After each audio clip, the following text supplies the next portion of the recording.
Hello दोस्तों, नमस्कार। आपका मेरे चैनल एग्री नॉलेज में स्वागत है। तो दोस्तों,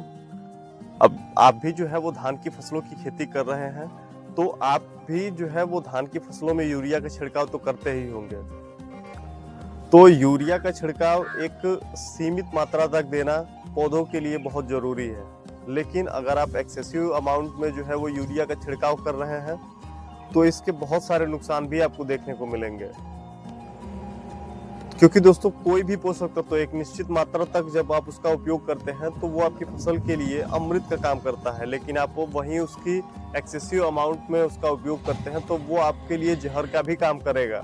और वही हाल यूरिया का है। और हमारे यहाँ हमारे जो देश में यूरिया का छिड़काव अपनी फसलों में किसान बहुत ही तेजी के साथ करता है, और सबसे अधिक तो धान में जो है वो यूरिया का छिड़काव किया जाता है। तो यूरिया का छिड़काव बुरा नहीं है, यूरिया का छिड़काव आप कर सकते हैं, क्योंकि पौधे के लिए नाइट्रोजन एक बहुत ही जरूरी पोषक तत्व है जो लेकिन हम जब भी जो है वो यूरिया का छिड़काव करते हैं तो बहुत अधिक मात्रा में कर रहे हैं। तो इसके क्या क्या ऐसे नुकसान है? तो इसके 5 बहुत बड़े नुकसान होते हैं यूरिया की अधिक मात्रा में उपयोग में लाने से। और हमारी फसल जो है इससे प्रभावित होती है और प्रोडक्शन में कमी आती है, लेकिन हम समझ नहीं पाते हैं कि हमारे पौधे में किस वजह से जो है वो कमी आई है। तो इसमें एक यूरिया भी अहम भूमिका निभाता है। तो कौन कौन से ऐसे 5 नुकसान हैं जो कि अधिक मात्रा में अगर आप अपनी धान की फसल में यूरिया का छिड़काव कर रहे हैं तो होते हैं। तो सबसे पहला, तो अगर आप अपनी धान की फसल में बहुत अधिक मात्रा में यूरिया का छिड़काव कर रहे हैं तो ये केवल आपकी वेजिटेटिव ग्रोथ को बढ़ाता है। वेजिटेटिव ग्रोथ का मतलब ये है कि ये आपके पौधों की जो ऊपरी शाखाएं हैं, जैसे कल्ले हैं, जैसे कि आपके पौधे की वेजिटेटिव वानस्पतिक वृद्धि है, उसको बहुत तेजी के साथ बढ़ाता है। आपके पौधे देखने में बड़े दिखाई देंगे, हरे भरे दिखाई देंगे। आपको ऐसा लगेगा कि हाँ, हमारी फसल बहुत अच्छी दिखाई दे रही है, लेकिन आपकी फसल उतनी अच्छी दिखाई दे ही रही है, उतना बढ़िया उससे आपको प्रोडक्शन नहीं मिलेगा,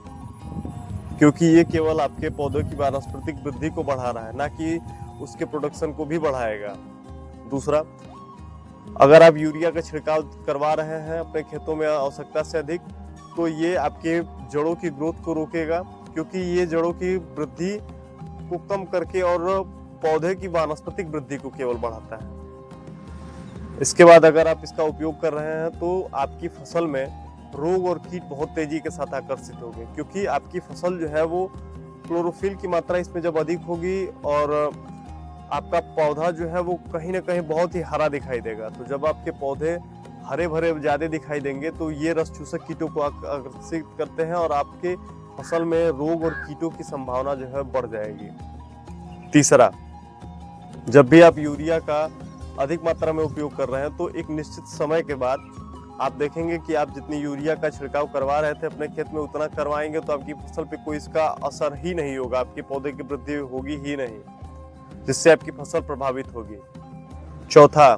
ये आपके सॉइल हेल्थ को बिगाड़ता है, क्योंकि आप लंबे समय से जो है वो यूरिया का छिड़काव करवाते अपने खेतों में आ रहे हैं, तो धीरे धीरे ये आपकी मृदा की उर्वरता को प्रभावित करेगा, उसमें जो कार्बनिक पदार्थ है उनको नष्ट करेगा और धीरे धीरे आपकी फसल जो है वो कमजोर होगी, आपकी मृदा जो है वो बंजर हो जाएगी। पांचवा, ये फूल और फल बनने की प्रक्रिया में बहुत ज्यादा इन्वॉल्वमेंट नहीं लेता है, क्योंकि ये बस वानस्पतिक वृद्धि को बढ़ाता है। तो इसलिए जब भी आपकी फसल में फूल और फल आने शुरू होंगे, बालियां इसमें लगनी शुरू होंगी, तो उस समय आप देखेंगे कि आपकी फसल कमजोर दिखाई देगी। इसमें अच्छे तरीके से फ्रूट सेटिंग नहीं होगी, अच्छे तरीके से फ्लावर्स नहीं आएंगे, अच्छे तरीके से पॉलिनेशन नहीं होगा,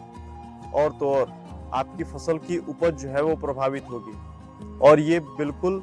मुख्य कारण ऐसे होते हैं जो कि यूरिया का ही एक अकेले अधिक मात्रा में छिड़काव करने पे आपको देखने को मिलता है। वैसे तो बहुत सारे ऐसे रीजन होते हैं जिस वजह से आपकी फसल की उपज जो है प्रभावित होती है, लेकिन उसमें सबसे बड़ा एक रीजन ये भी होता है कि आप यूरिया का आवश्यकता से अधिक छिड़काव करवाते हैं। और इस चीज को किसान जो है वो समझ नहीं पाता है, क्योंकि किसान क्या है कि किसान को ये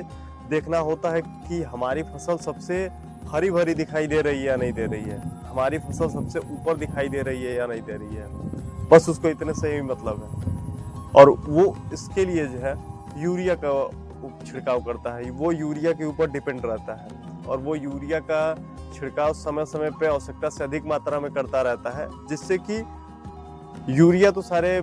पौधों की जो वृद्धि है उसको बढ़ा देती है, लेकिन उसके अलावा अन्य जो पोषक तत्व हैं, अन्य जो माइक्रोन्यूट्रिएंट है, जिंक हुआ, सल्फर हुआ, मैग्नीज हुआ, कॉपर हुआ, बोरॉन हुआ, ये पोटास हुआ, फास्फोरस हुआ, ये सारे जो पोषक तत्व होते हैं, फिर उनकी कमी को कौन पूरा करेगा? क्योंकि हमारे यहाँ के किसान जो है वो दो ही चीजों पे अपनी फसल काटते हैं, पहला है डाई, दूसरा है यूरिया। अगर वो भी धान की फसल में डाई का उपयोग नहीं कर पाए हैं हमारे किसान, तो वो केवल यूरिया का छिड़काव करवाते हैं और उसके बाद से अपनी फसल काट लेते हैं। और उस पर से अगर आपको उत्पादन आपके मुताबिक नहीं मिल रहा है तो आप कह रहे हैं कि हमारी फसल जो है वो खराब थी, या ऐसे थे वैसे थे। नहीं, इसके पीछे के रीजन भी तो होने चाहिए कि क्यों आपकी फसल से बढ़िया उत्पादन आपको नहीं मिल रहा है। तो उसके पहले का जो सबसे बड़ा रीजन यही है कि आप उसके हिसाब से जो है, जो उसकी मांग थी, आपने उसकी मांग को पूरा नहीं किया है और आप केवल एक पोषक तत्व के भरोसे अपनी पूरी फसल को काट रहे हैं। तो आप ये सोच रहे हैं कि अगर आप अपनी फसल से बढ़िया उत्पादन ले लेंगे बस यूरिया के बल पे, तो ऐसा कभी नहीं होगा। तो दोस्तों, उम्मीद है कि आपको ये जानकारी अच्छी लगी होगी, और अगर आप भी किसान हैं और आप भी जो है वो धान की खेती किए हैं, तो आप कम से कम यूरिया का छिड़काव करवाइए। उसके साथ आप अन्य जो पोषक तत्व हैं, माइक्रोन्यूट्रिएंट्स हैं, उनका जो है वो मिक्सचर अपने खेतों में अधिक से अधिक मात्रा में यूज कीजिए, जिससे कि सारे पोषक तत्वों की कमी की पूर्ति हो जाए। और साथ में जो भी आप नाइट्रोजन दे रहे हैं उसकी मात्रा जो है वो कहीं ना कहीं आपकी फसलों की मांग के अनुरूप हो, जिससे कि आपकी फसल जो है वो बढ़िया तरीके से वृद्धि करे और आपको अधिक से अधिक उत्पादन देखने को मिले। और जब भी आंधी तूफान या फिर ऐसी कोई भी चीजें आए तो आपकी फसल गिरे नहीं, आपके तने मजबूत रहें, और तो और आपकी फसल से जो भी रोग और कीट की संभावना है वो कम से कम हो। तो इससे आपको लाभ भी ज़्यादा मिलेगा और लागत भी कम आएगी, और तो और